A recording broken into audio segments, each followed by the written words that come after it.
All right, hope you're having a great Saturday afternoon. So it's overcast, it's cloudy, it's in the 60s, feels a little chilly. For some of you, that might just be like nice warm weather, but for here, it's a little chilly. Anyway, these 220Es, I just want to give you a quick update. So I think this is the 61. So we kept the original paint and just sprayed it with a clear. Now this is the one I had filled with water, and then I hydraulically pumped grease in to expand it out to remove the well, the best I could, the big old crease dent that was going along the ridge up here at the top where the collar sits. It's not 100% perfect, but it looks pretty good. And we polished up the collars. I did go ahead and buy the Mother's mag and aluminum polish and kind of polish them up a little bit more. Didn't do exactly 100% what I wanted to, but it's okay. I mean, I'm not expect perfection out of these things. These are really old lanterns. I'm just not building show pieces. I'm just trying to get them clean and looking pretty decent. So, you know, that's where we're at. Now this one right here, this is it's either a 51 or a 53. I don't want to lift it up right now. But I stripped off all the paint and we resprayed it.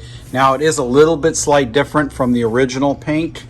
That's just what I had on hand. It's okay. And actually, if you look at it compared to the ventilator, it's a pretty good match. Both the cages, especially this one, was really nasty. So we cleaned them up the best we could. This cage was a little bit better than this one. Has a little pitting to it. I don't know if you can see a little bit.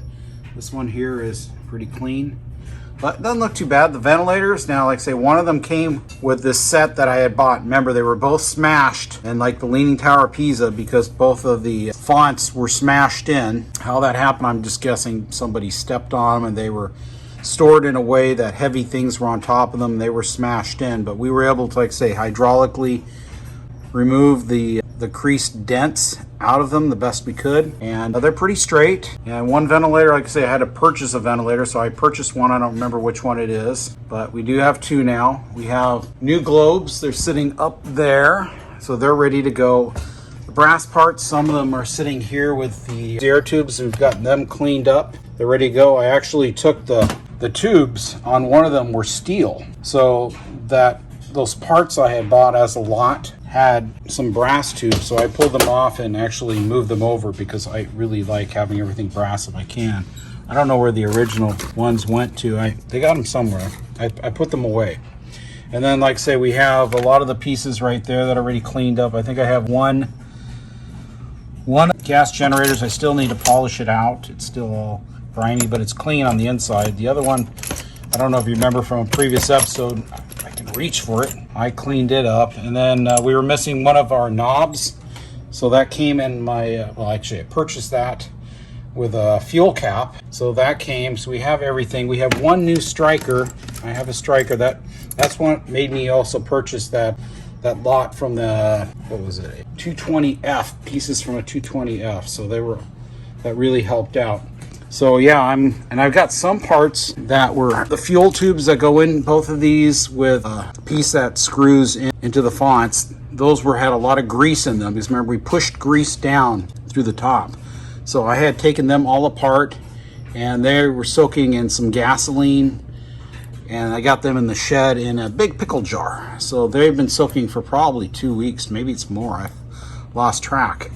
But I think they're about ready. We're going to pull all those pieces out. We're going to rinse them off with some water and some soap. Just get them clean and sanitary and not smelling like fuel. And we should pretty much have everything ready to assemble. That's great. We're waiting on one more decal for this one right here.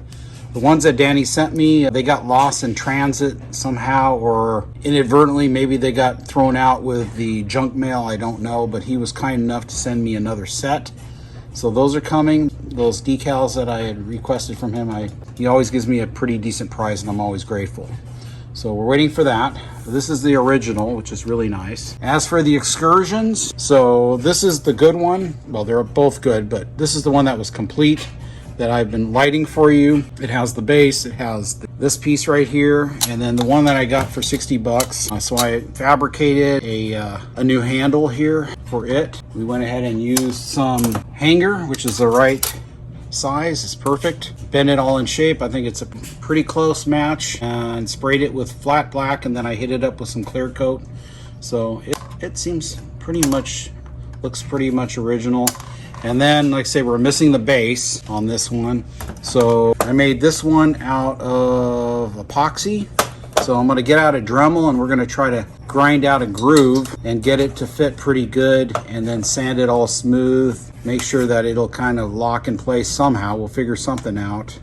And then after that, I don't have any primer, but I think what we'll do is we'll spray that with flat black, and then we'll hit it up with some clear coat. We'll see what happens here. I do need to get some primer, but I probably have something out there I can maybe use right now. So yeah, that's kind of where we're at. But sometimes, you know, you just have to have a little ingenuity and, you know, do what you can. I did look on eBay to see if there was that part, but I noticed that all the parts for the Xcursion, doesn't matter if it's the bale or it's a little piece, everything is like 20 bucks. I bought one of these and tore it apart and just selling it as parts, or it was broken and they're selling for parts. But like I say, they're all like $17 or $25, but there actually wasn't any basis, so I had to make one anyway. That's all I could do. But yeah, it should work fine. This unit looks really solid. These are pretty rare. I'll tell you, for the longest time, there weren't any of these on eBay. All right, so we finished the base. Got everything assembled. Got a mantle on here. I'm kind of using these as candles. One on one side and one on the other. But that's what it looks like. It's not perfect. That's Velcro at the bottom. And the fuzzy part. It gives a nice little padding there. But I used some Velcro to keep it attached to the lantern base right there. So the base connected to the bottom there. And it's real solid. This one right here is the original one that I modeled, the epoxy one. And it just twists on and off. But this worked out just fine. It looks good. And there they are.